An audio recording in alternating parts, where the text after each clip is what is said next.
The respiratory system is how your body takes in oxygen and releases carbon dioxide, the exchange that keeps every cell alive.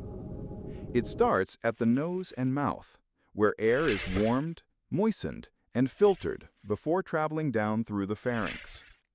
From the larynx, air rushes past the vocal cords and into the trachea, a sturdy tube ringed with cartilage. The trachea splits into two main bronchi that branch again and again, forming the bronchial tree deep inside the lungs. At the end of every branch sit clusters of tiny air sacs called alveoli, over 300 million of them in a single pair of lungs. Each alveolus is wrapped in capillaries.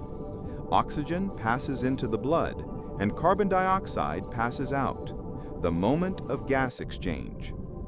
All of this is powered by the diaphragm. As it contracts and the rib cage expands, air rushes in. As it relaxes, air flows out.